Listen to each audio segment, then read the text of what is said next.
Hi hello welcome to నవరు cooking zone. అందరూ బాగున్నారు కదా? మా ఛానల్ చూస్తున్న వాళ్ళకి మా ధన్యవాదాలు.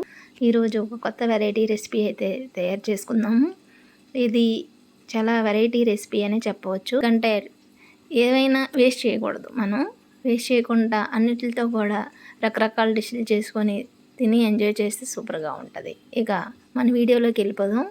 చేసే ఈ వెరైటీ డిష్ ఏంటంటే, మొక్కజొన్నలు ఉంటాయి కదా, అవి బాగా ముదిరిపోయి ఉంటాయి. అవి పడేయకుండా మనం కార్న్ కాకుండా ఇలా గారెల రూపంలో కూడా తయారు చేసుకోవచ్చు. ఈ గారెలతో కోఫ్తా కర్రీ చూద్దాం.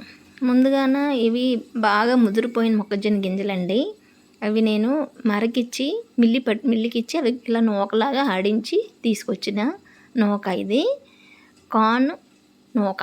మనం బేసిక్గా శనగపప్పు కానీ బఠానీ పప్పు కానీ ఇలా గారెలు అయితే వేసుకుంటాం, కానీ ఇలా డిఫరెంట్గా ఉంటుందని కార్న్తో కూడా వడ వేసుకుందామని ఇలా నూక ఆడించి తీసుకొచ్చి పెట్టింది. ఈ ఆడించిన నూకలో ఎక్కువగా కాకుండా ఒక హాఫ్ కప్పు వాటర్ వేసి పొడి పొడిగా అయ్యేలాగా దాన్ని ఒక 15 మినిట్స్ నానబెట్టుకోవాలి.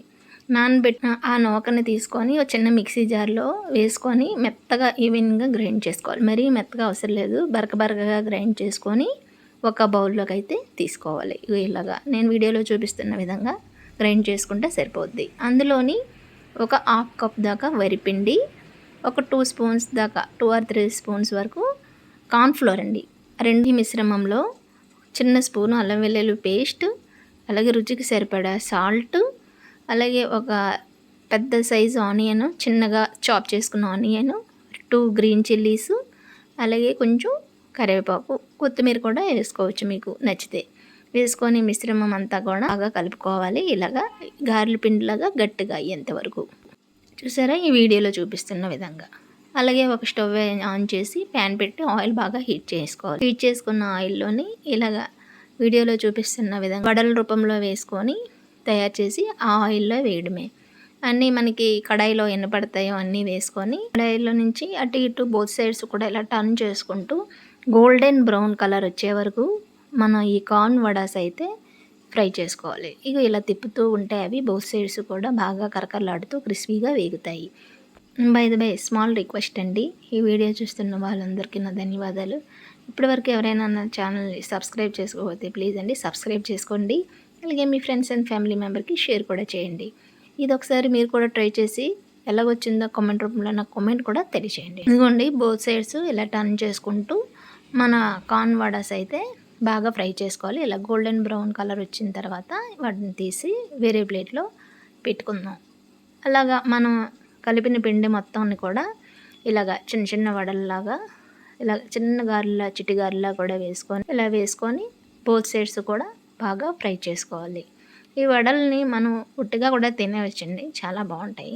టమాటా సాస్ కానీ చిల్లీ సాస్ కానీ ఏదైనా వేసి అవి తింటే కారంగా పంటికి బాగా ఉంటాయి. వీటితో కోఫ్తా కర్రీ చేస్తాను కాబట్టి ఇలా మీడియం సైజులో స్మాల్గా నేను వేస్తున్నాను. చెప్పాను కదండి, ఇవి మనతో కూడా సర్వ్ చేసుకోవచ్చు. వడాస్ అయితే రెడీ. అప్పుడే కర్రీ అయిపోయిందని అనుకోకండి. ఇలా తయారు చేసిన వడాస్తోని నెక్స్ట్ ప్రాసెస్ కోఫ్తా కర్రీకి అయితే వెళ్ళిపోదాం. ఈ వేపుకున్న వడలన్నీ తీసుకొని వీటితో కర్రీ చేద్దాము.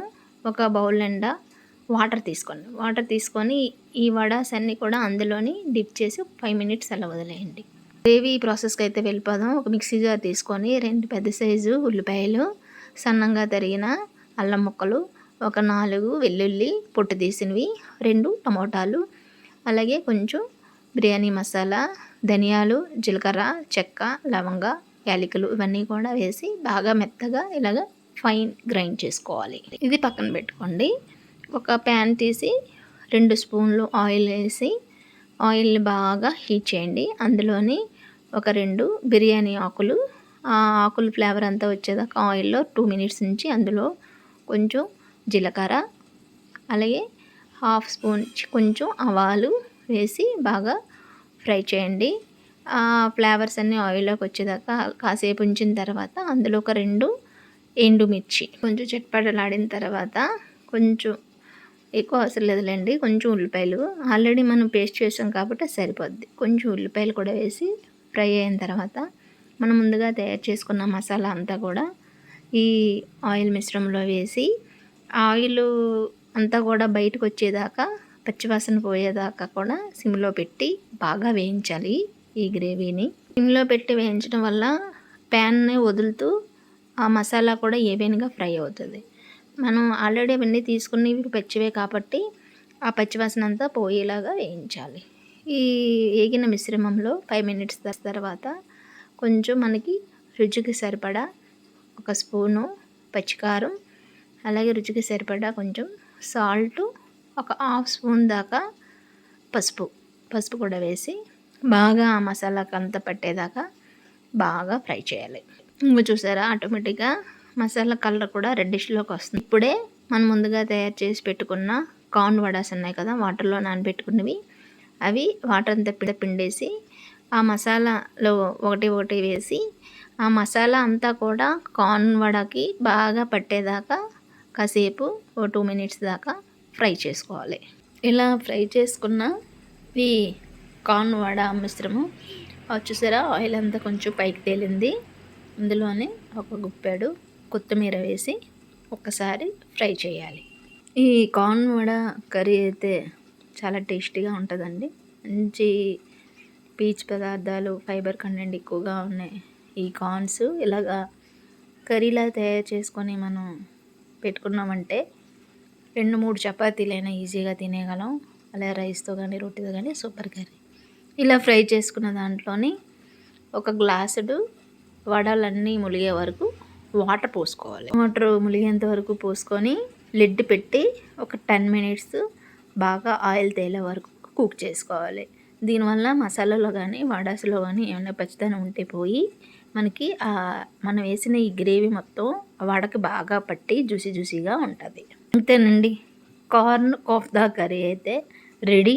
చూసారా, ఆయిల్ అంతా పైకి తేలి మనం వేసిన మసాలా ఇంగ్రీడియంట్ అంతా కూడా వడకి బాగా పట్టి తినడానికి చాలా బాగుంటుంది. వడస్ కూడా మనం వాటర్ వేసి కుక్ చేసాం కదా, మెత్తగా అయిపోతాయండి దూదిలాగా. ఇలా స్పూన్తో మనం అంటే ఇరిపేసినట్టు అయిపోయి నోట్లో పెట్టుకుంటే ఏమీ టేస్ట్ వస్తుంది. మనం ఈ కార్న్ ఎంజాయ్ చేయొచ్చు. అలాగే ఇది సైడ్ డిష్గా మనం రైస్తో కానీ చపాతీతో కానీ రోటీతో కానీ సూపర్ కాంబినేషన్గా కూడా ఉంటుంది. వడని నోట్లో పెడితే తింటే హాయిగా కూడా ఉంటుంది. Please like and subscribe and share me. Thank you for watching.